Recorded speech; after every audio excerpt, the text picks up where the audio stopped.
Hello everyone. एक बार की बात है जब कुछ साइंटिस्ट ने मिलकर नया एक्सपेरिमेंट किया। उन्होंने एक बहुत बड़ा पिंजरा लिया और बहुत सारे बंदरों को एक साथ रख दिया। वहाँ पर एक सीढ़ी लगा दी और उस सीढ़ी के सबसे ऊपर कुछ केले रख दिए। अब इसके बाद वैज्ञानिकों ने क्या किया, एक उपाय किया कि जैसे ही कोई बंदर केले लेने के लिए ऊपर चढ़े, उसके ऊपर ठंडे पानी की बारिश करने लगते। जैसे ही कोई बंदर ऊपर चढ़ता, उसके ऊपर ठंडा पानी गिरता तो वे तुरंत नीचे उतर जाते और फिर पानी की बारिश बंद कर दी जाती। फिर दोबारा से कोई बंदर केले लेने के लिए सीढ़ी पर चढ़ता, दोबारा उस पर पानी गिरा दिया जाता था और बंदर फिर से नीचे आ जाते थे। बंदरों ने इसका मतलब ये निकाला कि जैसे ही कोई सीढ़ी के ऊपर चढ़ता है तो उसके ऊपर ठंडा पानी गिरता है। फिर उसके बाद जैसे ही कोई बंदर सीढ़ी पर चढ़ने की कोशिश भी करता तो बाकी के बंदर सब इकट्ठे होकर उसको पकड़ते, फिर मारते पीटते हुए उसको नीचे गिरा देते थे। फिर दोबारा कोई बंदर ऐसा करता था तो उसके साथ भी ऐसा ही किया जाता था। फिर उन वैज्ञानिकों ने एक नई तरकीब सोची। उन्होंने 5 बंदरों में से एक बंदर को बाहर निकाला और एक नए बंदर को उस पिंजरे के अंदर डाल दिया। अब उस नए वाले बंदर को इन सब बातों के बारे में नहीं पता था।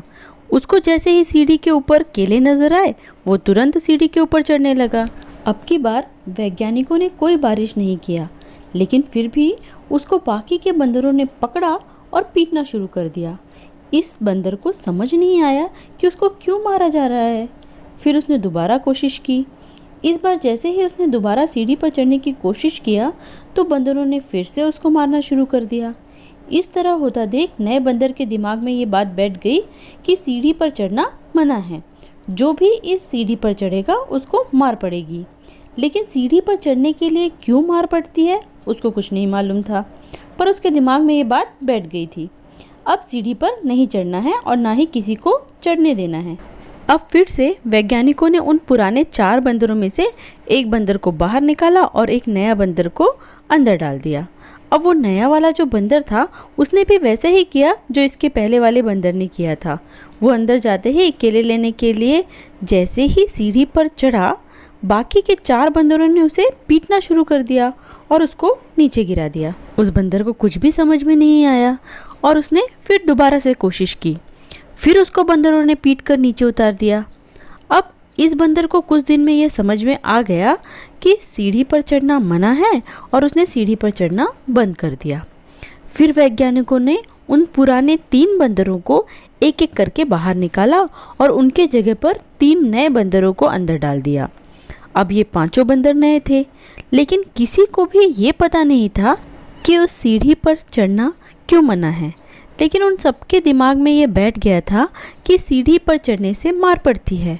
फिर बंदरों ने सीढ़ी पर चढ़ना ही बंद कर दिया, जबकि अब कोई ठंडे पानी की बारिश भी नहीं हो रही थी।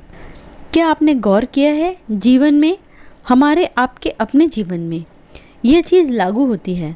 हज़ारों साल पहले कोई रीति रिवाज बना होता है, उसके पीछे कोई ना कोई वजह होती है, लेकिन वो वजह ख़त्म होने के बाद भी वो प्रथा चलती रहती है, वो रीति रिवाज चलता रहता है। परंतु किसी में भी यह जानने की हिम्मत नहीं होती कि वो क्यों कर रहे हैं, किस लिए कर रहे हैं।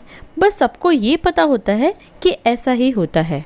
अब जैसे हमने ये कहानी सुनी, इसमें जो बंदर हैं वो ये जानने की कोशिश नहीं कर रहे हैं, उनको किसी से सवाल पूछना नहीं आता है। परंतु हम तो इंसान हैं ना, हम किसी से भी कोई भी सवाल पूछ सकते हैं। लेकिन अगर हम अनजाने में कोई हमेशा की तरह गलती कर रहे हैं और किसी से उसके बारे में जानने की कोशिश नहीं कर रहे हैं, तो फिर हमारे में और जानवरों में क्या अंतर रह जाएगा। मैं ये नहीं कहती कि हर रीति रिवाज, हर प्रथा गलत है, लेकिन हमारे देश में बहुत सारी कुप्रथाएं भी थी जिसे समय समय पर रिफॉर्मर्स ने आकर सुधारा है। जैसे पर्दा प्रथा, सती प्रथा, ये जो भी रीति रिवाज या प्रथाएं हैं, ये सभी हमें आध्यात्मिक स्तर पर और भौतिक स्तर पर ऊंचा ले जाने के लिए, उच्चतम स्तरों तक जाने के लिए मदद करने के उद्देश्य से बनाई गई है। स्वामी विवेकानंद जी अपने भाषणों में ये बात अवश्य कहते थे कि जो कुछ भी तुमको कमज़ोर बनाता है, शारीरिक, बौद्धिक या मानसिक रूप से, उसे जहर की तरह त्याग दो। वे ये भी कहते थे कि अपनी अंतरात्मा को छोड़कर किसी के आगे मस्तक मत झुकाओ। ईश्वर तुम्हारे अंदर ही विद्यमान है, इसका अनुभव करो। स्वस्थ रहिए, मस्त रहिए, लेकिन अस्त व्यस्त मत रहिए। खुश रहिए और दूसरों को भी खुशियाँ बांटिए।